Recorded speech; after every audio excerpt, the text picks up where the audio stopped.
প্রিয় শিক্ষার্থীবৃন্দ, আসসালামু আলাইকুম। আশা করি তোমরা সবাই ভালো আছো।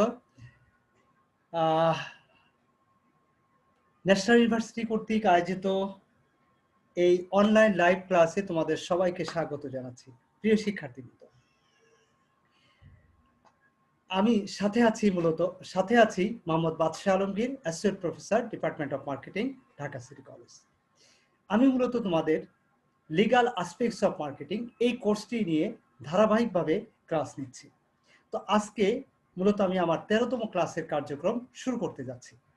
তো এ পর্যায়ে মূলত 13তম ক্লাসে আমি ট্রেডমার্ক অ্যাক্ট নিয়ে আলোচনা করব, অর্থাৎ লিগাল অ্যাসপেক্টস অফ মার্কেটিং এর ট্রেডমার্ক নিয়ে মূলত আমরা আজকের ক্লাসে আলোচনা করার চেষ্টা করব। তো প্রিয় শিক্ষার্থীবৃন্দ, আজকের আলোচনাতে যে টপিকগুলো আছে সেগুলো আমরা ধারাবাহিকভাবে আলোচনা করব। তো সেই বিষয়গুলো যেগুলো আমি তোমাদের সাথে আলোচনা করব, সেই বিষয়গুলো আমি শেয়ার স্ক্রিনের মাধ্যমে তোমাদের সাথে শেয়ার করার চেষ্টা করছি। নিশ্চয় তোমরা স্লাইড দেখতে পাচ্ছ। প্রিয় শিক্ষার্থীরা, এখানে যে বিষয়টা নিয়ে আমরা আলোচনা করব, ইতিমধ্যে বলেছি যে ট্রেডমার্ক অ্যাক্ট 1940 এই ট্রেডমার্ক অ্যাক্ট নিয়ে খুবই গুরুত্বপূর্ণ একটা বিষয়, যেটা আমাদের লিগাল অ্যাসপেক্টস অফ মার্কেটিং এর সাথে খুবই রিলেটেড। তো এই বিষয়টা নিয়ে মূলত আমরা আজকে ক্লাসে আলোচনা করব। প্রিয় শিক্ষার্থীবৃন্দ, তো আজকের ক্লাসে আমরা যে টপিকগুলো নিয়ে আলোচনা করব সেই টপিকগুলো দেখো এখানে উপস্থাপন করা হয়েছে। Some important definition applies for registration of trademark, refuse the accepted application for trademark, advertisement for received application for trademark registration, provision relating to oppose for registration, registration of trademark, provision relating to joint ownership trademark, এবং last one যেটা হচ্ছে extension or reestablish of duration of registration. প্রিয় শিক্ষার্থীরা, তো এই টপিকগুলো নিয়ে মূলত আমরা আলোচনা করব, ট্রেডমার্ক সম্পর্কিত সমস্ত টপিক। তো শুরুতেই আমরা আমাদের আলোচনায় প্রথম যে টপিকটা আসছে সেটা হচ্ছে সাম ইম্পর্টেন্ট ডেফিনেশন, অর্থাৎ এই ট্রেডমার্ক অ্যাক্টের সাথে রিলেটেড যে কিছু গুরুত্বপূর্ণ বিষয় আছে সেটা সম্পর্কে আমরা একটু পরিচিত হয়ে নেব আমাদের এই আলোচনার মাধ্যমে। প্রিয় শিক্ষার্থীরা, প্রথমে যেটা আসছে সেটা হচ্ছে প্রায়োরিটি ডেট। প্রায়োরিটি ডেট বলতে আমরা কি বুঝি? প্রায়োরিটি ডেট বা অগ্রাধিকার তারিখ অর্থ হলো এটি পূর্ববর্তী আবেদনের তারিখ, যা পণ্য বা সেবার ট্রেডমার্ক সত্ত্বের অগ্রাধিকারের ভিত্তি হিসেবে প্যারিস কনভেনশনে সেটা গৃহীত হয়েছে। প্রিয় শিক্ষার্থীরা, এরপরে যেটা আসছে সেটা হচ্ছে পারমিটেড ইউজ, অর্থাৎ অনুমোদিত ব্যবহার। এর অর্থ হচ্ছে নিবন্ধিত ট্রেডমার্কের ক্ষেত্রে কোনো নিবন্ধিত ব্যবহারকারী কর্তৃক সংশ্লিষ্ট ট্রেডমার্ক যে সকল শর্ত বাধা নিষেধ সাপেক্ষে নিবন্ধিত হয়েছে সে সকল শর্ত বা বাধা নিষেধ পালন করে কোনো নিবন্ধিত ব্যবহারকারী কর্তৃক ট্রেডমার্ক ব্যবহার করা, এটাই হচ্ছে মূলত পারমিটেড ইউজ। প্রিয় শিক্ষার্থীরা, এরপরে যেটা আসছে ট্রেডমার্ক, অর্থাৎ আমাদের মূল আলোচ্য চ্যাপ্টারের মূল আলোচ্য টপিক সেটা হচ্ছে ট্রেডমার্ক। ট্রেডমার্ক আইন 1940-এর 2-8 ধারা অনুযায়ী মূলত যেটা বোঝানো হয়েছে সেটা হচ্ছে, দেখো নাম্বার ক-তে, কোনো নিবন্ধিত ট্রেডমার্ক অথবা কোনো পণ্যের সাথে ব্যবহৃত এমন কোনো মার্ক যাতে ব্যবসা উক্ত পণ্যের উপর মার্ক ব্যবহারকারী স্বত্বাধিকারীর অধিকার রয়েছে বলে প্রতীয়মান হয়। খ নম্বর যেটা বলা হচ্ছে, দেখো কোনো সেবার সাথে ব্যবহৃত এমন কোনো মার্ক যাতে ব্যবসায়ের উক্ত সেবার উপর মার্ক ব্যবহারকারী স্বত্বাধিকারীর অধিকার রয়েছে মর্মে প্রতীয়মান হয়। গ নম্বর যেটা বলা হচ্ছে সেটা হচ্ছে কোনো সেবা বা পণ্যের সাথে ব্যবহৃত বা ব্যবহারের জন্য প্রস্তাবিত এমন কোনো মার্ক যার স্বত্বাধিকারী বা নিবন্ধিত ব্যবহারকারী হিসেবে ব্যবহারের অধিকার রয়েছে বলে প্রতীয়মান হয়। প্রিয় শিক্ষার্থীবৃন্দ, এটাই হচ্ছে মূলত ট্রেডমার্ক। এখন আমরা যেটা জানবো সেটা হচ্ছে ডিস্ট্রিক্ট কোর্ট, অর্থাৎ জেলা জজ আদালত। প্রিয় শিক্ষার্থীবৃন্দ, ডিস্ট্রিক্ট কোর্ট বলতে আমরা যেটা বুঝি সেটা হচ্ছে জেলা জজ আদালত এবং অতিরিক্ত জেলা জজ আদালত বা যুগ্ম জেলা জজ আদালতকেই মূলত এখানে বোঝানো হয়েছে। নাম্বার 5, ফলস ট্রেড ডেসক্রিপশন, অর্থাৎ মিথ্যা ট্রেড বর্ণনা। মিথ্যা ট্রেড বর্ণনা বলতে আমরা আসলে কি বুঝে থাকি? প্রিয় শিক্ষার্থীরা, দেখো কোন পণ্য বা সেবার বিষয়ে অসত্য বা বিভ্রান্তিকর ট্রেড বর্ণনা ব্যবহার করা। খ নম্বর যেটা বলা হচ্ছে সেটা হচ্ছে কোনো পণ্য বা সেবার বর্ণনায় এমন কিছু সংযোজন বা অবলম্বন বা পরিবর্তন করা হয় যা অসত্য বা বিভ্রান্তিকর। নাম্বার ক, কোনো পণ্যের ট্রেড বর্ণনায় এই মর্মে ইঙ্গিত করা যে উক্ত পণ্যের ধারাকে রক্ষিত বা ধারণকৃত পণ্যের প্রকৃত পরিমাণ আদর্শ মানের গজ বা মিটারের মাপের পরিমাণ অপেক্ষা অধিক।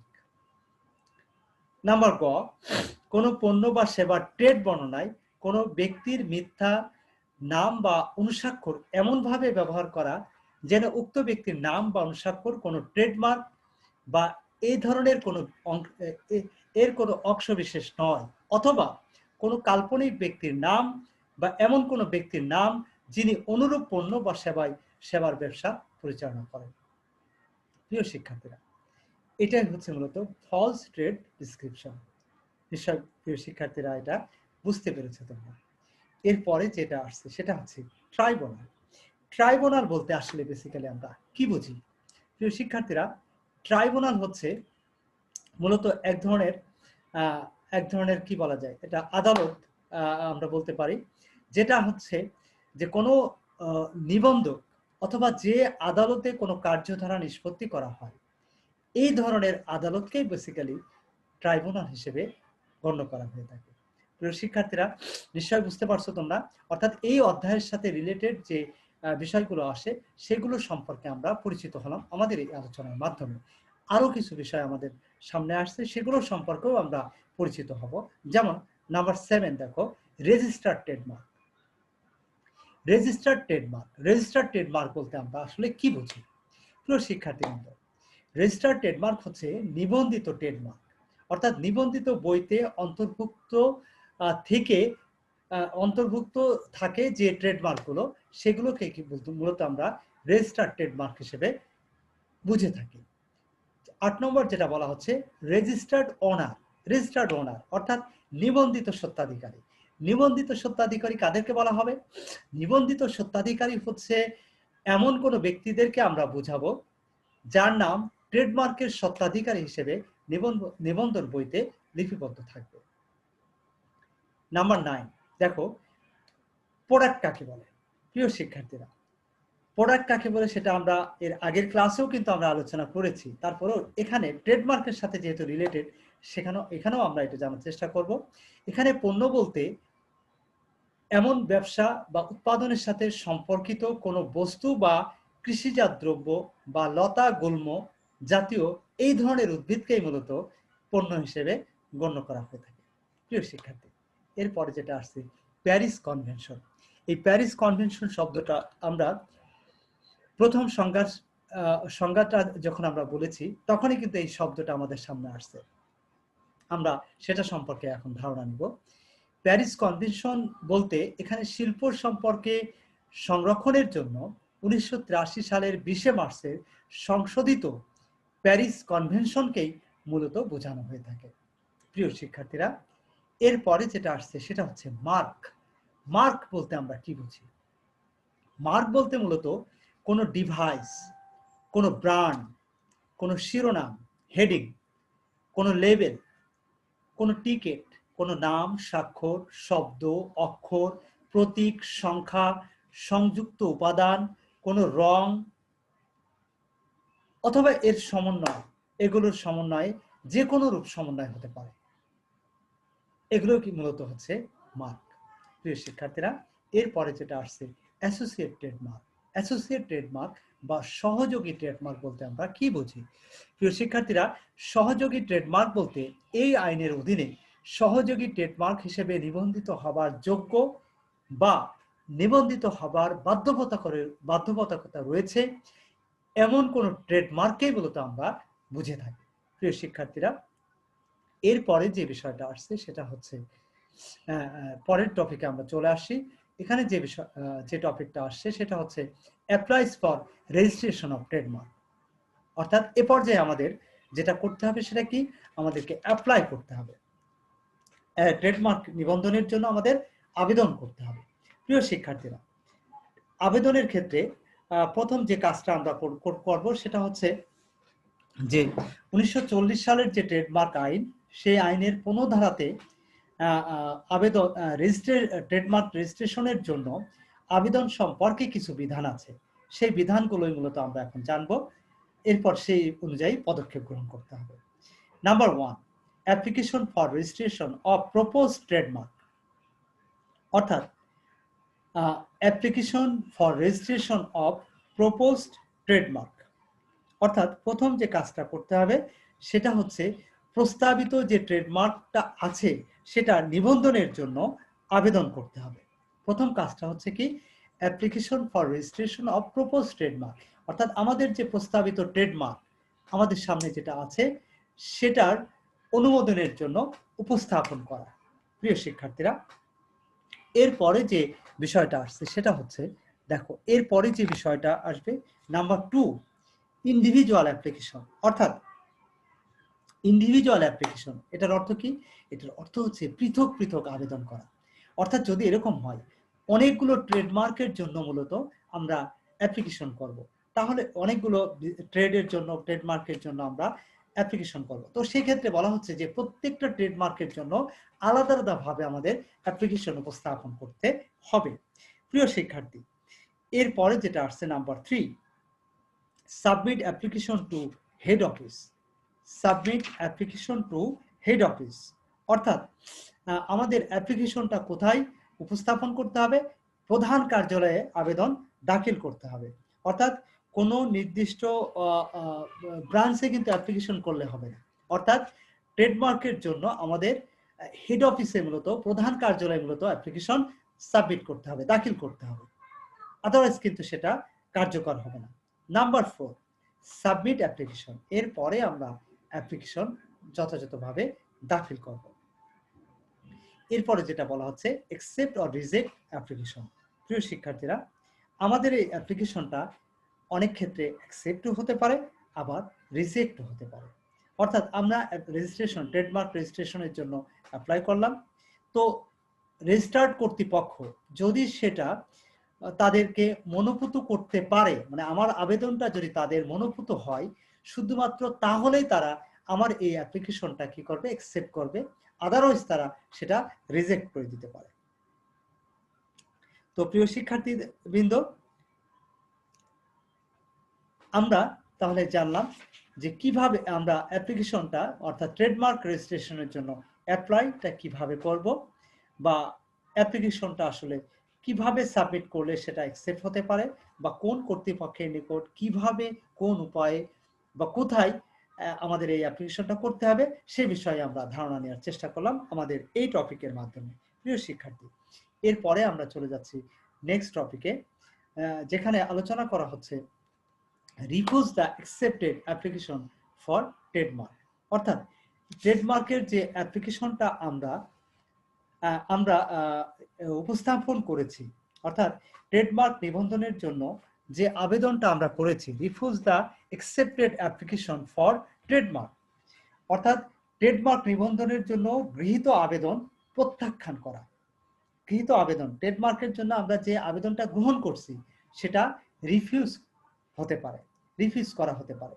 কিভাবে, কখন, কেন রিফিউজ হতে পারে সে সম্পর্কে আইনে কি বলা হচ্ছে, এই বিষয়টা আমরা এখন জানার চেষ্টা করব। প্রিয় শিক্ষার্থীরা, দেখো এখানে যে বিষয়টা বলা হচ্ছে সেটা হচ্ছে এরকম, ট্রেডমার্ক আইন 1940-এর 16 ধারাতে ট্রেডমার্ক নিবন্ধনের জন্য গৃহীত আবেদন প্রত্যাখ্যান সম্পর্কে যে বিধান আছে সেই বিধানগুলো হচ্ছে নাম্বার ক, আবেদনটি ভুলবশত গৃহীত হয়েছে বলে যদি প্রমাণিত হয়।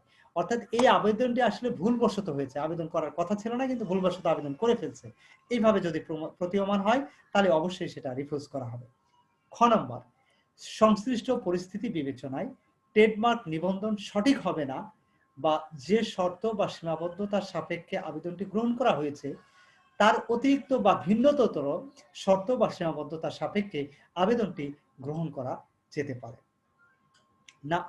প্রিয় শিক্ষার্থীবৃন্দ, এক্ষেত্রে উল্লেখ্য যে নিবন্ধক আবেদনকারীকে যুক্তিসঙ্গত শুনানির সুযোগ প্রদান করবেন এবং এই আবেদনটি এই রূপে প্রত্যাখ্যান করতে পারবেন যেন আবেদনটি গৃহীত হয় না। প্রিয় শিক্ষার্থীরা, এটাই ছিল refuse the accepted application for trademark. প্রিয় শিক্ষার্থীবৃন্দ, এরপরে যে টপিকটা নিয়ে আমরা আলোচনা করব সেটা হচ্ছে advertisement for receive application, advertisement for receive application for trademark registration. অর্থাৎ রিসিভ অ্যাপ্লিকেশন, আমরা ট্রেডমার্ক রেজিস্ট্রেশনের জন্য যে অ্যাপ্লিকেশনটা রিসিভ করেছি, আমরা ট্রেডমার্ক কি বলে, আমরা ট্রেডমার্ক নিবন্ধনের জন্য যে অ্যাপ্লিকেশনটা রিসিভ করলাম সেটার জন্য বিজ্ঞপ্তি প্রদান, অর্থাৎ নিবন্ধনের আবেদন গ্রহণের বিজ্ঞপ্তি মূলত আমাদেরকে কি করতে হবে, জারি করতে হবে, অ্যাডভার্টাইজমেন্ট প্রদান করতে হবে। সেটা কিভাবে করতে হবে বা এ সম্পর্কিত আইনের বিধান কি, সেটাই মূলত আমাদের এই আলোচনার মাধ্যমে জানার চেষ্টা করব। প্রিয় শিক্ষার্থীরা, ট্রেডমার্ক আইন 1940-এর 17 সেকশনে আবেদন গ্রহণের বিজ্ঞপ্তি জারি সংক্রান্ত যে বিধান আছে সেগুলো হচ্ছে number 1, advertisement in specific way, অর্থাৎ নির্ধারিত পদ্ধতিতে বিজ্ঞপ্তি জারি করতে হবে। সেটা কিরকম, কোনো আবেদন শর্তহীনভাবে অথবা শর্তযুক্ত অথবা সীমাবদ্ধ সাপেক্ষে গৃহীত হলে নিবন্ধক আবেদন গ্রহণের পর অবিলম্বে এর শর্ত বা সীমাবদ্ধতা উল্লেখপূর্বক নির্ধারিত বিজ্ঞপ্তিতে, নির্ধারিত পদ্ধতিতে সেটার বিজ্ঞপ্তি জারি করবে। প্রিয় শিক্ষার্থীবৃন্দ, তাহলে আমরা যে বিষয়টা বুঝলাম সেটা হচ্ছে যে নির্ধারিত পদ্ধতিতেই মূলত আমাদেরকে বিজ্ঞপ্তিটা কি করতে হবে, প্রদান করতে হবে, অর্থাৎ স্পেসিফিক ওয়েতে মূলত আমাদের অ্যাডভার্টাইজমেন্টটা উপস্থাপন করতে হবে। Number 2, advertisement in rectifying and correction of errors, অর্থাৎ ভুল শুদ্ধকরণ বা সংশোধনের বিষয়ে বিজ্ঞপ্তি জারি। ভুল শুদ্ধকরণ ও সংশোধনের বিষয়ে বিজ্ঞপ্তি জারি। এক্ষেত্রে কি বলা হচ্ছে দেখো, এক্ষেত্রে উপধারা 1-এর অধীনে যদি কোনো আবেদন, দেখো একটু খেয়াল করে, উপধারা 1-এর অধীনে যদি কোনো আবেদন গৃহীত হবার পূর্বেই যদি বিজ্ঞপ্তি জারি করা হয়, নাম্বার ক, নাম্বার খতে বলা হচ্ছে বিজ্ঞপ্তি জারির কোনো ভুল শুদ্ধ করা হয় বা ধারা 19-এর অধীনে সংশোধনের অনুমতি প্রদান করা হয়। প্রিয় শিক্ষার্থীরা, এখানে যে বিষয়টা বলা হচ্ছে সেটা হচ্ছে এরকম, দেখো যে advertisement in rectifying and correction of errors, অর্থাৎ ভুল শুদ্ধকরণ বা সংশোধনের বিষয়ে বিজ্ঞপ্তি জারি। এখানে উপধারা 1-এর অধীনে আবেদন করার সময় বলা হচ্ছে কি যে গৃহীত হবার পূর্বেই বিজ্ঞপ্তি জারি করতে হবে। খ, বিজ্ঞপ্তি জারির কোনো ভুল শুদ্ধ করা যদি হয় তাহলে সেটা ধারা 19-এর অধীনে সংশোধনের অনুমতি প্রদান করতে হবে। তো এই হচ্ছে মূলত ট্রেডমার্ক অ্যাক্ট 1940-এর 17 ধারাতে মূলত এক্সপ্লেন করা হয়েছে। প্রিয় শিক্ষার্থীরা, এরপরে মূলত আমাদের সামনে যে টপিকটা আসছে সেটা হচ্ছে provisions relating to oppose for registration. Provisions relating to oppose, দেখো provisions relating to oppose for registration, অর্থাৎ ট্রেডমার্ক আইন 1940-এর সেকশন 18-এ নিবন্ধনের বিরোধিতা সম্পর্কে আইনের যে বিধান রয়েছে সেই বিধান সম্পর্কে যেটা বলা হয়েছে সেগুলো আমরা এখন জানার চেষ্টা করব।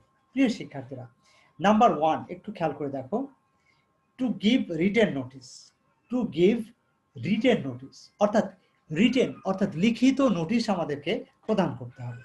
তো এক্ষেত্রে বলা হচ্ছে যে নিবন্ধনের কোনো আবেদনে বিজ্ঞপ্তি জারি হওয়ার তারিখ হতে 2 মাসের মধ্যে নির্ধারিত ফি প্রদান পূর্বক কোনো ব্যক্তি নিবন্ধকের নিকট এই ধরনের বিজ্ঞাপনের আবেদনের বিরোধিতা করে নির্ধারিত পদ্ধতিতে লিখিত নোটিশ প্রদান করতে পারবেন। তাহলে নিশ্চয় প্রিয় শিক্ষার্থীরা বুঝতে পারছো যে নিবন্ধনের বিরোধিতা সম্পর্কে আইনের যে বিধান রয়েছে সেটা হচ্ছে যে যে তোমার নির্ধারিত বিজ্ঞপ্তি জারি হওয়ার তারিখ হতে 2 মাসের মধ্যে নির্ধারিত ফি প্রদানের মাধ্যমে উক্ত ব্যক্তি নিবন্ধকের নিকট এই ধরনের বিজ্ঞপ্তি প্রদানের বা বিজ্ঞাপনের আবেদনের বিরোধিতা করে তারা নোটিশ প্রদান করতে পারবে। Number 2, submission of opposition statement. প্রিয় শিক্ষার্থীরা, পাল্টা বিবৃতি নিবন্ধকের নিকট পেশ। পাল্টা বিবৃতি নিবন্ধকের নিকট আমরা পেশ করতে পারবো। সেটা কিভাবে দেখো একটু খেয়াল করে, তোমার আইনে কি বলা হচ্ছে সেই বিষয়টা আমরা জানবো। এক্ষেত্রে বলা হচ্ছে, নিবন্ধক উপধারা 1-এর অধীনে নোটিশ প্রাপ্তির 1 মাসের মধ্যে এর একটি আবেদনকারীর নিকট নির্ধারিত পদ্ধতিতে জারি করবেন এবং অনুরূপ নোটিশ প্রাপ্তির 2 মাসের মধ্যে আবেদনকারী নির্ধারিত একটি পাল্টা বিবৃতি নিবন্ধকের নিকট প্রেরণ করবেন।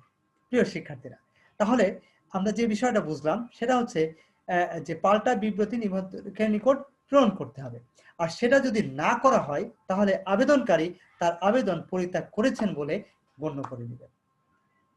তো প্রিয় শিক্ষার্থীরা, নিশ্চয় বিষয়টা ক্লিয়ার হয়েছে তোমাদের কাছে। এবার আমরা 3 নম্বর যে বিষয়টা সেটা আমরা জানার চেষ্টা করব। 3 নম্বরে যেটা বলা হচ্ছে, to give notice of hearing, অর্থাৎ পাল্টা বিবৃতি নোটিশ প্রদান। পাল্টা বিবৃতি নোটিশ প্রদানের ক্ষেত্রে যে বিষয়টা বলতে চাইছে সেটা হচ্ছে যে আবেদনকারী পাল্টা বিবৃতি দাখিল করলে নিবন্ধক তা প্রাপ্তির 1 মাসের মধ্যে তার একটি কপি বিরোধিতা নোটিশ প্রদানকারীর নিকট নির্ধারিত পদ্ধতিতে জারি করবেন। অর্থাৎ যারা বিরোধিতা করেছিল তাদের নিকট তোমার 1 মাসের মধ্যে এই ইসের একটা কপি, মানে পাল্টা বিবৃতি দাখিলের একটা কপি মূলত যারা বিরোধিতা করেছিল তাদের নিকট নোটিশ আকারে সেটা কি করবে, প্রদান করবে। প্রিয় শিক্ষার্থীরা, এরপরে যেটা আসছে নাম্বার 4। নাম্বার 4-এ যেটা বলা হচ্ছে, to give opportunity of hearing, অর্থাৎ শুনানির সুযোগ প্রদান। প্রিয় শিক্ষার্থীরা, অবশ্যই শুনানির সুযোগ প্রদান করতে হবে, অর্থাৎ হিয়ারিং এর সুযোগ প্রদান করতে হবে। সেটা কিভাবে সুযোগ প্রদান করতে হবে? বিরোধিতাকারী এবং আবেদনকারী যে সকল সাক্ষ্য প্রমাণের উপর নির্ভরশীল তা নির্ধারিত সময় বা পদ্ধতিতে নিবন্ধকের নিকট সেটা উপস্থাপন করবেন এবং উভয় পক্ষের আবেদনের পরিপ্রেক্ষিতে নিবন্ধক তাদেরকে শুনানির সুযোগ প্রদান করবেন। তো এভাবেই মূলত হিয়ারিং এর জন্য তাদেরকে সুযোগ প্রদান করতে হবে। প্রিয় শিক্ষার্থীরা, নাম্বার 5 যেটা বলা হচ্ছে সেটা হচ্ছে টেকেন ডিসিশন অ্যাবাউট রেজিস্টার, অর্থাৎ নিবন্ধক সম্পর্কে সিদ্ধান্ত গ্রহণ। টেকিং ডিসিশন অ্যাবাউট রেজিস্টার সম্পর্কে মূলত এখানে সিদ্ধান্ত গ্রহণ করতে হবে। এখানে বলা হচ্ছে যে, দেখো একটু মনোযোগ সহকারে, সেটা হচ্ছে যে নিবন্ধক চাইলেই কিন্তু সবকিছু করে ফেলবেন সেরকম না। তো নিবন্ধক সম্পর্কে এখানে সিদ্ধান্ত গ্রহণের বিষয়ে যে বিষয়টা আলোকপাত করা হয়েছে সেটা হচ্ছে এরকম, যে নিবন্ধক পক্ষগণের বক্তব্য এবং সাক্ষ্য প্রমাণ বিবেচনা করে শর্ত বা সীমাবদ্ধতার সাপেক্ষে নিবন্ধনের অনুমতি প্রদান সম্পর্কে সিদ্ধান্ত গ্রহণ করতে পারবে। অর্থাৎ নিবন্ধক সম্পর্কে এখানে বলা হচ্ছে যে শুনানির জন্য উপস্থাপন করা, এবং এক্ষেত্রে যিনি নিবন্ধনের জন্য অ্যাপ্লাই করেছিল এবং যিনি বিরোধিতা করেছিল উভয় পক্ষের মতামত, তাদের অপিনিয়ন, তাদের যুক্তি উপস্থাপনের পর, সেটা শোনার পর নিবন্ধক এ সম্পর্কে সিদ্ধান্ত গ্রহণ করতে পারবে। প্রিয় শিক্ষার্থীরা, এরপরে যেটা আসছে, টু গিভ পারমিশন, অর্থাৎ অনুমতি প্রদান। কিসের অনুমতির কথা বলা হচ্ছে সেটা আমরা আইনে কি বলা হচ্ছে এই বিষয়টা আমরা এই পয়েন্টসের মাধ্যমে জানার চেষ্টা করব। প্রিয় শিক্ষার্থীরা, একটু খেয়াল করো, এখানে যে বিষয়টা বলা হচ্ছে সেটা হচ্ছে উপধারা 5-এর অধীনে নিবন্ধক যদি শর্ত বা সীমাবদ্ধতার সাপেক্ষে নিবন্ধনের অনুমতি প্রদান করা সমীচীন বলে মনে করেন, তাহলে যে সকল শর্ত বা সীমাবদ্ধতার সাপেক্ষে এ ধরনের অনুমতি দেয়া হবে সে বিষয়ে তারা সিদ্ধান্ত গ্রহণ করতে পারবে। লাস্ট ওয়ান যেটা বলা হচ্ছে নাম্বার 7, অর্ডার ফর সিকিউরিটি মানি, অর্থাৎ জামানত প্রদানের নির্দেশ। প্রিয় শিক্ষার্থীরা, এক্ষেত্রে কি বলা হচ্ছে সেটা একটু খেয়াল করুন। বিরোধিতা নোটিশ প্রদানকারী বা পাল্টা বিবৃতি প্রদানকারী ব্যক্তি যদি নোটিশ প্রাপ্তির পর বাংলাদেশে বসবাস না করেন এবং অথবা ব্যবসা পরিচালনা না করেন, তাহলে নিবন্ধক গৃহীত ধারার খরচ বাবদ জামানত প্রদানের জন্য উক্ত ব্যক্তিকে নির্দেশ দিতে পারবেন এবং এ ধরনের জামানত যথাসময়ে প্রদত্ত না হলে উক্ত বিরোধিতার নোটিশ বা আবেদন পরিত্যাগ করা হয়েছে বলে গণ্য করা হয়। প্রিয় শিক্ষার্থীরা, নিশ্চয়ই তোমাদের কাছে এই টপিকের যে আলোচনা আমরা করলাম সেটা নিশ্চয়ই তোমাদের কাছে স্পষ্ট হয়েছে বা তোমরা সেটা বুঝতে পেরেছো। প্রিয় শিক্ষার্থীরা, এরপরে আমরা নেক্সট টপিকে চলে যাচ্ছি। নেক্সট টপিকে যেটা বলা হচ্ছে সেটা হচ্ছে রেজিস্ট্রেশন অফ ট্রেডমার্ক। ফাইনালি এসে ট্রেডমার্ক রেজিস্ট্রেশন সম্পর্কে তোমার ট্রেডমার্ক অ্যাক্ট 1940 সেকশন 20-তে মূলত এ সম্পর্কে ব্যাখ্যা করা হচ্ছে। কি ব্যাখ্যা করা হচ্ছে সেটাই মূলত আমাদের এই আলোচনার মাধ্যমে জানার চেষ্টা করব। প্রিয় শিক্ষার্থীবৃন্দ, একটু মনোযোগ সহকারে আমরা এই বিষয়গুলো যদি অবজার্ভ করি বা লক্ষ্য করি, তাহলে আমরা যেটা দেখতে পাবো সেটা হচ্ছে যে আইনের যে বিধান আছে এ সম্পর্কিত রেজিস্ট্রেশন অফ ট্রেডমার্ক সম্পর্কে আইনের যে বিধান আছে সেই বিধানে যেটা বলা হয়েছে সেটা হচ্ছে, দেখো খেয়াল করে, সেখানে যে বিষয়টা বলা হচ্ছে সেটা হচ্ছে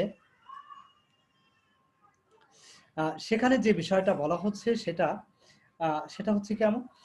প্রথমে যেটা বলছে যে নিবন্ধনের তারিখ নির্ধারণ, অর্থাৎ ডিটারমাইনিং রেজিস্ট্রেশন ডেট, অর্থাৎ নিবন্ধনের তারিখ নির্ধারণ করতে হবে। প্রিয় শিক্ষার্থীরা, নিবন্ধনের জন্য স্পষ্টভাবে একটা তারিখ নির্ধারণ করতে হবে, তারিখ সেট করতে হবে। তো সেই তারিখটা কিভাবে নির্ধারণ করবে? এক্ষেত্রে বলা হচ্ছে যে সেকশন 15 এর বিধান সাপেক্ষে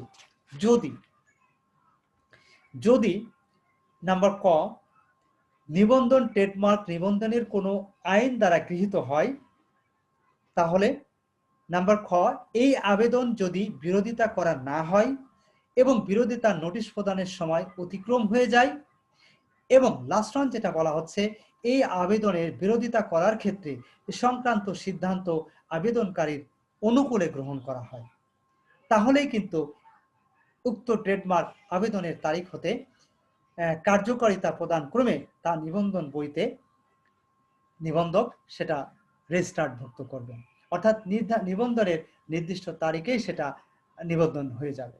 প্রিয় শিক্ষার্থীবৃন্দ, 2 নম্বর যে নিয়মটা বলা হচ্ছে গিভিং রেজিস্ট্রেশন সার্টিফিকেট, অর্থাৎ নিবন্ধন সনদ প্রদান করতে হবে। অর্থাৎ নিবন্ধন কিন্তু হয়ে গেল, এখন এই নিবন্ধনের সার্টিফিকেট প্রদান করতে হবে। অ্যাপ্লিকেশন যিনি করেছিলেন নিবন্ধনের জন্য তাকে সার্টিফিকেট প্রদান করতে হবে। তো এক্ষেত্রে আইনে কি বলা হয়েছে সেটা আমরা জানার চেষ্টা করব। প্রিয় শিক্ষার্থীবৃন্দ, এক্ষেত্রে যে বিষয়টা বলা হচ্ছে সেটা হচ্ছে ট্রেডমার্ক নিবন্ধিত হলে নিবন্ধক আবেদনকারীকে নির্ধারিত ফর্মে ট্রেডমার্ক দেখো এক্ষেত্রে বলা হচ্ছে যে ট্রেডমার্ক নিবন্ধিত হলে নিবন্ধন আবেদনকারীকে নির্ধারিত ফর্মে ট্রেডমার্ক রেজিস্ট্রির সিলমোহর সম্বলিত একটি নিবন্ধন সনদ প্রদান করবেন। নাম্বার 3, অ্যাপ্লিকেশন রিফিউজ, আবেদন প্রত্যাখ্যাত হতে পারে। তো এক্ষেত্রে বলা হচ্ছে, দেখো কি সেটা আমরা একটু জানবো। আইনের যে 20 সেকশনে যে বিষয়গুলো বলা হচ্ছে সেটাই মূলত আমরা এক্সপ্লেন করার চেষ্টা করছি প্রিয় শিক্ষার্থীরা। তো 3 নম্বরে যে বিষয়টা বলছে সেটা হচ্ছে অ্যাপ্লিকেশন রিফিউজ হতে পারে, আবেদন প্রত্যাখ্যাত হতে পারে। সেক্ষেত্রে আইনে কি বলা হচ্ছে, দেখো ট্রেডমার্ক নিবন্ধনের আবেদন দাখিলের তারিখ হতে 1 বছরের মধ্যে আবেদনকারীর কোনো ত্রুটির কারণে নিবন্ধন সনদ প্রদান সম্ভব না হলে নিবন্ধক এ সম্পর্কে আবেদনকারীকে নির্ধারিত পদ্ধতিতে নোটিশ প্রদান করবেন এবং নোটিশে উল্লেখিত সময়ের মধ্যে আবেদনকারী এ ধরনের ত্রুটি সংশোধন না করলে আবেদনটি প্রত্যাখ্যাত হয়েছে বলে গণ্য হবে। প্রিয় শিক্ষার্থীরা, অর্থাৎ ফাইনালি রেজিস্ট্রেশন সার্টিফিকেট বা রেজিস্টার্ড করার পূর্বেই মূলত বলা হচ্ছে যে যদি কোনো ত্রুটি থাকে এবং সে নির্দিষ্ট সময়ের মধ্যে যদি সেই ত্রুটিগুলো সংশোধন না করে, তাহলে সেক্ষেত্রে ওই নির্দিষ্ট সময় অতিক্রম হয়ে গেলে সেক্ষেত্রে আবেদনটি প্রত্যাখ্যাত হয়েছে বলে গণ্য হবে। প্রিয় শিক্ষার্থীরা, এরপরে যেটা আসছে নাম্বার 4, নাম্বার 4-এ যে বিষয়টা বলা হচ্ছে সেটা হচ্ছে যে নিবন্ধন বই সংশোধন, অর্থাৎ রেকটিফিকেশন অফ রেজিস্ট্রেশন বুক, অর্থাৎ রেজিস্ট্রেশন বুকটা মূলত এখানে সংশোধন করা। রেজিস্ট্রেশন বুক সংশোধন বলতে কি বোঝানো হচ্ছে আইনে, সেটা মূলত আমরা আমাদের এই আলোচনার মাধ্যমে জানার চেষ্টা করব। প্রিয় শিক্ষার্থীরা, দেখো এখানে যে বিষয়টা বলা হচ্ছে সেটা হচ্ছে নিবন্ধন বই বা সনদপত্রে কোনো করণিক ত্রুটি বা স্পষ্ট ভুল থাকলে নিবন্ধক তা সংশোধন করতে পারবেন। অর্থাৎ এক্ষেত্রে বলা হচ্ছে নিবন্ধন বই বা সনদপত্রে যদি কোনো প্রকার করণিক ভুল থাকে, করণিক ভুল মানে নিশ্চয় বুঝতে পারছো, লিখতে গিয়ে কোনো ভুল বা এই ধরনের কোনো ভুল যদি থেকে থাকে তাহলে সেটা কিন্তু তাহলে সেটা নিবন্ধক সেটা সংশোধন করতে পারবেন, এই ধরনের সুযোগ রয়েছে। প্রিয় শিক্ষার্থীবৃন্দ, এটাই হচ্ছে মূলত ট্রেডমার্ক রেজিস্ট্রেশনের মূল বিষয়। তো প্রিয় শিক্ষার্থীবৃন্দ, আমরা নেক্সট টপিকে চলে যাচ্ছি। নেক্সট টপিকে যে বিষয়টা তোমাদের সামনে আমরা উপস্থাপন করব নেক্সট এই টপিকের মাধ্যমে, সেটা হচ্ছে provision relating to joint ownership. Provision relating to joint ownership, অর্থাৎ জয়েন্ট ওনারশিপের ক্ষেত্রে আসলে কি বলা হচ্ছে, আইনের কি বিধান আছে সে সম্পর্কে মূলত আমরা আলোচনা করব এই টপিকের মাধ্যমে। প্রিয় শিক্ষার্থীরা, ট্রেডমার্ক অ্যাক্ট 1940 সেকশন 20-তে মূলত এ সম্পর্কে আলোকপাত করা হয়েছে। এক্ষেত্রে বলা হয়েছে যে যৌথভাবে যদি কোনো ট্রেডমার্ক নিবন্ধনের জন্য অ্যাপ্লাই করা হয় তাহলে সেক্ষেত্রে আইনের কি বিধান আছে, সেই বিধানগুলোই মূলত আমরা এখন জানবো। এক্ষেত্রে দুইটা আইনের বিধান আছে, সেই দুইটা বিধান সম্পর্কেই মূলত আমরা এখন এক্সপ্লেন করব। Number 1, giving authority two registration. Giving authority two registration অর্থাৎ নিবন্ধনের কর্তৃত্ব প্রদান। তো নিবন্ধনের কর্তৃত্ব প্রদান সম্পর্কে আসলে কি বলা হচ্ছে? প্রিয় শিক্ষার্থীরা, নিবন্ধনের কর্তৃত্ব প্রদান বা গিভিং অথরিটি টু রেজিস্ট্রেশন সম্পর্কে যেটা আলোকপাত করা হচ্ছে সেটা হচ্ছে এই ধরনের আইনে কোনো কিছুর স্বতন্ত্রভাবে ট্রেডমার্ক ব্যবহারকারী বা ব্যবহারের প্রস্তুতকারী দুই বা ততোধিক ব্যক্তির যৌথ স্বত্বাধিকারী হিসেবে উক্ত ট্রেডমার্ক নিবন্ধনের কর্তৃত্ব প্রদান করবে না। অর্থাৎ বলা হচ্ছে যে ট্রেডমার্ক ব্যবহারে অধিকার কার্য ট্রেডমার্ক, তাহলে আমরা প্রথম যে বিষয়টা বুঝলাম সেটা হচ্ছে যে এই আইনের আওতায় কোনো কিছুর স্বতন্ত্রভাবে ট্রেডমার্ক ব্যবহারকারী বা ব্যবহারের প্রস্তুতকারী দুই বা ততোধিক ব্যক্তির যৌথ স্বত্বাধিকারী হিসেবে উক্ত ট্রেডমার্ক নিবন্ধনের কর্তৃত্ব প্রদান করবেন না। নাম্বার 2-তে যেটা বলা হচ্ছে to implement the right to use of trademark, অর্থাৎ ট্রেডমার্ক ব্যবহারের অধিকার কার্যকর। এক্ষেত্রে বলা হচ্ছে যে উপধারা একে যে বিষয়টাই উল্লেখ থাকুক না কেন, দুই বা ততোধিক আগ্রহী ব্যক্তি কোনো ট্রেডমার্ক সংশ্লিষ্ট পণ্য বা সেবার ব্যবসা পরিচালনার বিষয়ে যদি পরস্পর সম্পর্কযুক্ত হন তাহলে তারা উক্ত ট্রেডমার্কের যৌথ স্বত্বাধিকারী হিসেবে নিবন্ধিত হতে পারবে। উক্ত ট্রেডমার্ক ব্যবহারের ক্ষেত্রে তাদের অধিকার কার্যকর হবে। প্রিয় শিক্ষার্থীরা, এই হচ্ছে মূলত জয়েন্ট অনারশিপ ট্রেডমার্ক ক্ষেত্রে আইনগত যে বিধান সেই বিধানগুলো। প্রিয় শিক্ষার্থীবৃন্দ, এরপরে আমাদের যে বিষয়টা আসছে সেটা হচ্ছে যে টপিকটা আসবে সেই টপিকটা নিয়ে মূলত আমরা আলোচনা করব। প্রিয় শিক্ষার্থীবৃন্দ, এরপরে যে টপিকটা আসছে সেটা হচ্ছে extension or reestablish of duration of registration. অর্থাৎ এক্ষেত্রে যে বিষয়টা বলা হচ্ছে সেটা হচ্ছে তোমার ট্রেডমার্ক অ্যাক্টের 1940 সেকশন 21-এ মূলত এ সম্পর্কে এক্সপ্লেন করা হচ্ছে। প্রিয় শিক্ষার্থীরা, অর্থাৎ আমরা ট্রেডমার্ক নিবন্ধনের মেয়াদ নবায়ন করব, রিস্টাবলিশ করব, অথবা দেখো কি বলছে, extension or reestablish of duration of registration, অর্থাৎ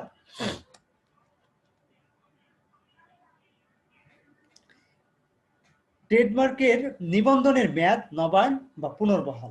ট্রেডমার্কের নিবন্ধনের মেয়াদ নবায়ন করা অথবা রিস্টাবলিশ করা, অর্থাৎ পুনর্বহাল করা, অর্থাৎ আগে যেটা ছিল সেটাই করা, অথবা হচ্ছে তোমার ইয়ে করা, কি বলে এটাকে, এক্সটেনশন করা।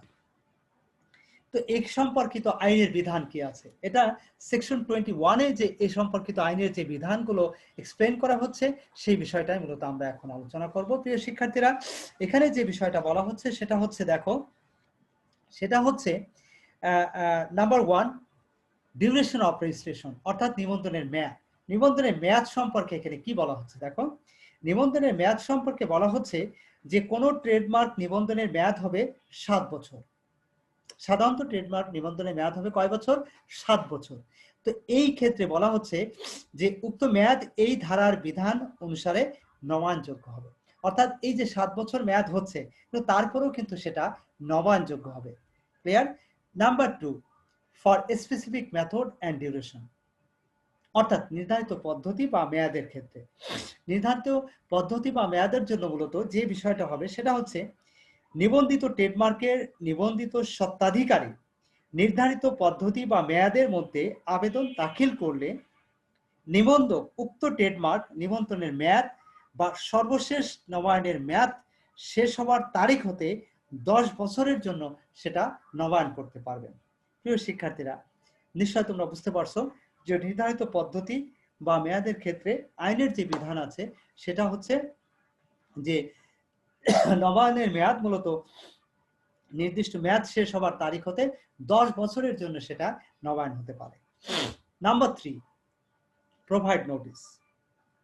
এক্ষেত্রে যেটা বলা হচ্ছে সেটা হচ্ছে নোটিশ প্রদান করা, অর্থাৎ নিবন্ধনের মেয়াদ উত্তীর্ণ হবার পূর্বে নির্ধারিত সময়ের মধ্যে নিবন্ধক ট্রেডমার্কের নিবন্ধিত স্বত্বাধিকারী বরাবর মেয়াদ শেষ হবার তারিখ, ফি প্রদানের শর্তাবলী ও নিবন্ধন নবায়ন লাভের শর্তাবলী উল্লেখ করে নোটিশ পাঠাবেন এবং এই উদ্দেশ্যে নির্ধারিত সময়ের মধ্যে শর্তসমূহ যথাযথভাবে যদি সেটা পূরণ করা হয় তাহলে সেক্ষেত্রে বলা হচ্ছে যে নিবন্ধক উক্ত ট্রেডমার্ক নিবন্ধন বই হতে কর্তন করতে পারবেন।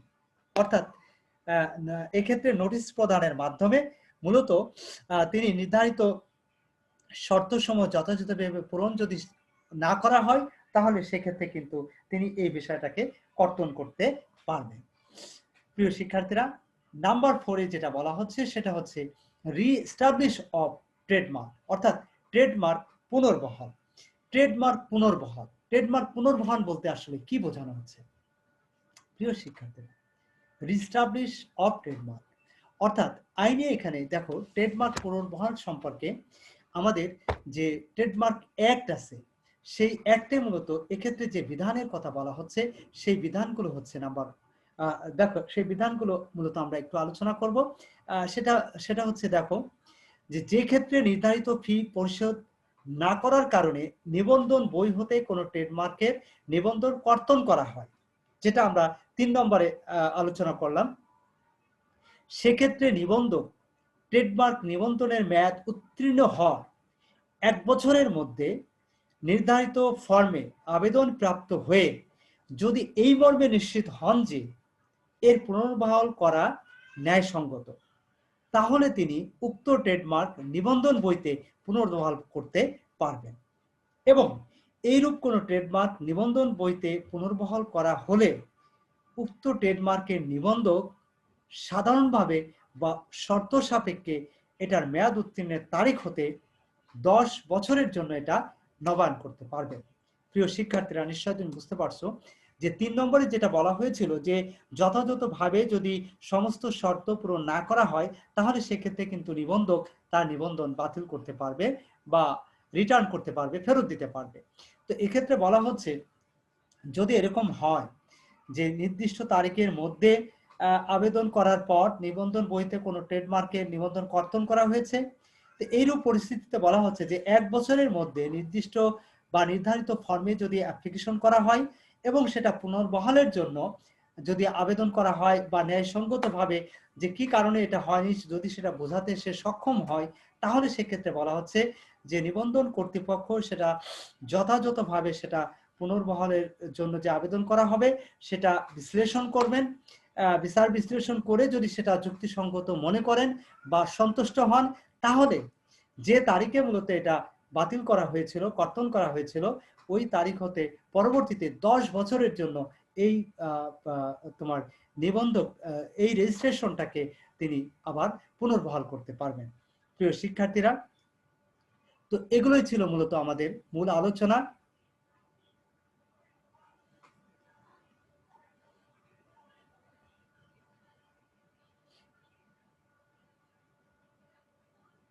তো এরপরে যে বিষয়টা আসছে সেটা হচ্ছে, একটু খেয়াল করো প্রিয় শিক্ষার্থীরা, এরপরে যে টপিকগুলো আসছে সেটা হচ্ছে propose trademark use by the forming company, অর্থাৎ গঠনাধীন কোম্পানি কর্তৃক প্রস্তাবিত ট্রেডমার্ক ব্যবহার। গঠনাধীন কোম্পানি কর্তৃক প্রস্তাবিত ট্রেডমার্ক ব্যবহার। প্রিয় শিক্ষার্থীরা, গঠনাধীন কোম্পানি বলতে আমরা কি বোঝাচ্ছি? গঠনাধীন কোম্পানি মানে যে কোম্পানিটা অলরেডি গঠন করা হয়েছে, তো সেই কোম্পানি কর্তৃক প্রস্তাবিত যে ট্রেডমার্ক ব্যবহার করা হচ্ছে সে সম্পর্কে আইনের কি বিধান আছে সেটা মূলত আমরা আমাদের এই আলোচনার মাধ্যমে জানার চেষ্টা করব। প্রিয় শিক্ষার্থীরা, এক্ষেত্রে ট্রেডমার্ক অ্যাক্টের 41 সেকশনে মূলত এটা এক্সপ্লেন করা হয়েছে। সেখানে বলা হয়েছে, দেখো প্রিয় শিক্ষার্থীরা, সেখানে যে বিষয়টা বলা হচ্ছে সেটা হচ্ছে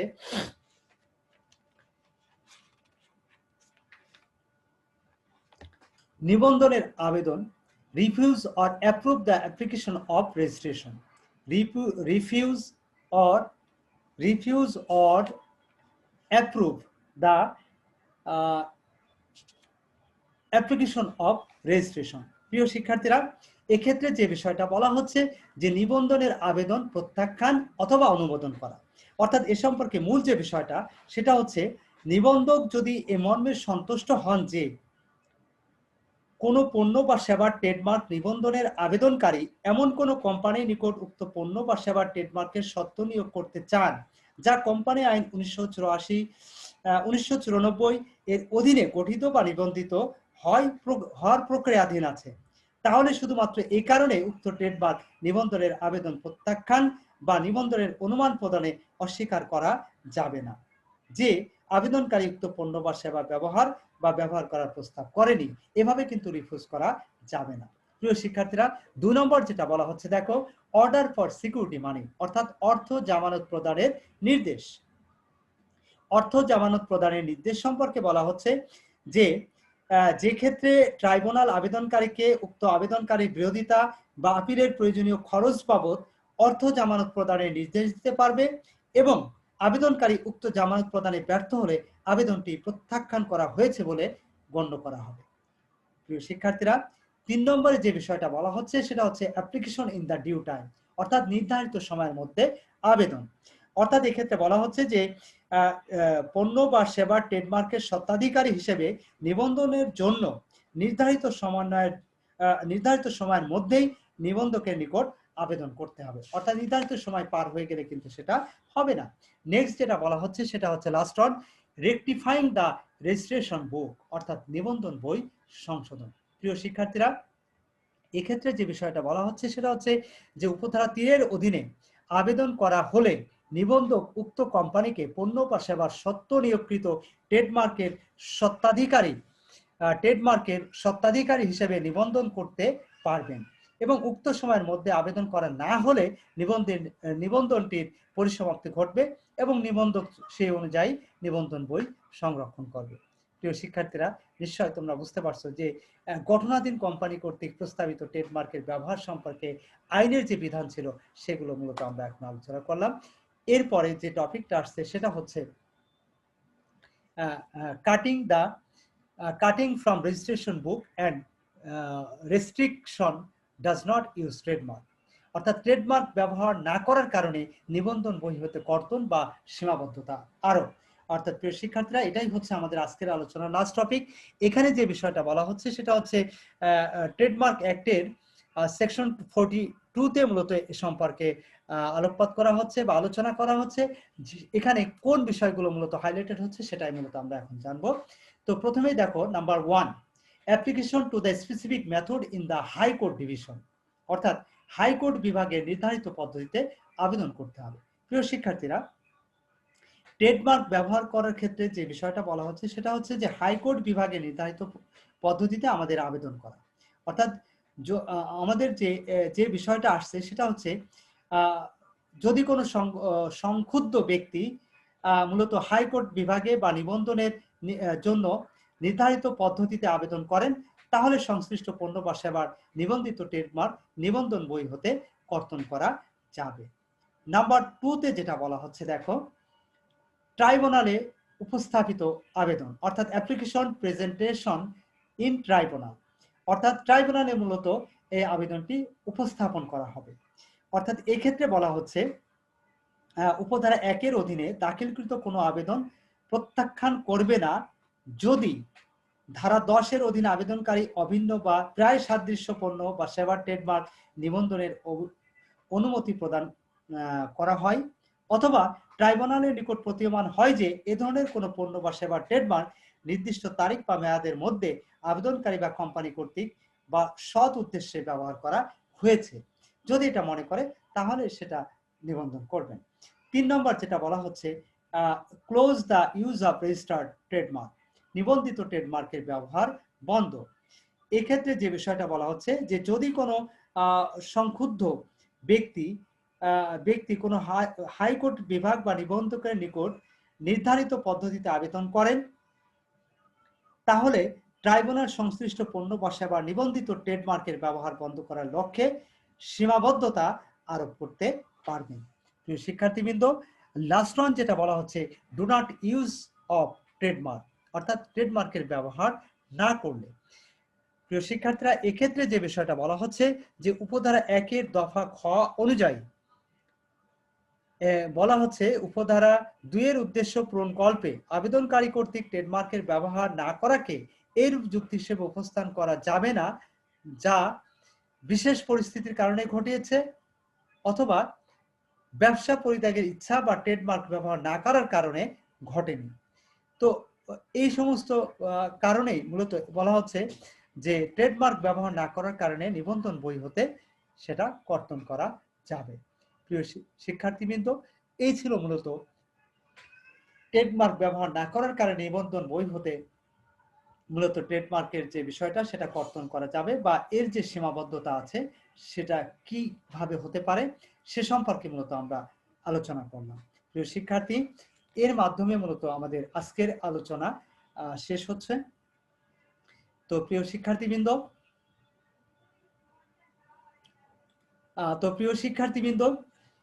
এর মাধ্যমে আমরা আমাদের 13তম লেকচারের কার্যক্রম শেষ করলাম।